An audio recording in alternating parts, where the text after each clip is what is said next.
கொஞ்ச நாளுக்கு முன்னாடி தலையில் தேய்ச்சி குளிக்கிறதுக்கு ஹெர்பல் ஹேர் வாஷ் நம்ம சேனலில் பதிவு பண்ணியிருந்தேன். அதை யூஸ் பண்ணிவிட்டு எல்லாரும் நல்லா இருந்தது. இதே மாதிரி உடம்புக்கு தேய்ச்சி குளிக்கிறதுக்கு ஒரு பொடி சொல்லுங்கன்னு சொல்லி கேட்டிருந்தாங்க. அந்த பொடியை தான் நம்ம இந்த வீடியோவில் பார்க்க போகிறோம். வணக்கம், நான் உங்கள் சித்த மருத்துவர் மெல்வின். இந்த குளியல் பொடி செய்யறதுக்கு தேவையான பொருட்கள் என்ன அப்படின்னு பார்த்தோம்னா, பாசிப்பயிறு 500 கிராம், கடலைப்பருப்பு 200 கிராம், கஸ்தூரி மஞ்சள் 100 கிராம், பூலாங்கிழங்கு 50 கிராம், ஆவாரம்பூ 50 கிராம், ரோஜா இதழ் 50 கிராம், வசம்பு 25 கிராம், வெட்டி வேர் 25 கிராம், மறிக்கொழுந்து 25 கிராம். இந்த பொருளெல்லாம் நல்லா காய வச்சு இடித்து பவுடராக்கி வச்சுங்க. இப்போது நமக்கு மூலிகை குளியல் பொடி தயார். இதில் உங்களுக்கு ஸ்கின்னு ரொம்ப ட்ரையாக இருக்குது அப்படின்னா இதை கொஞ்சம் பாலில் மிக்ஸ் பண்ணி நல்லா தேய்ச்சி குடிங்க. இல்லை ஆயில் ஸ்கின்னாக இருக்குது அப்படின்னு சொன்னால் கொஞ்சம் தயிரில் மிக்ஸ் பண்ணி தேய்ச்சி குடிங்க.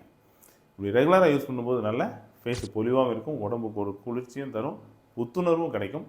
ட்ரை பண்ணி பார்த்துட்டு எப்படி இருந்தோம் அப்படிங்கிறத கமெண்ட்டில் சொல்லுங்கள். இந்த மாதிரி பயனுள்ள மருத்துவ தகவலுக்கு நம்ம சேனலை ஃபாலோ பண்ணுங்கள். இந்த தகவல் உங்களுக்கு பிடிச்சிருந்ததுன்னா லைக் பண்ணுங்கள்.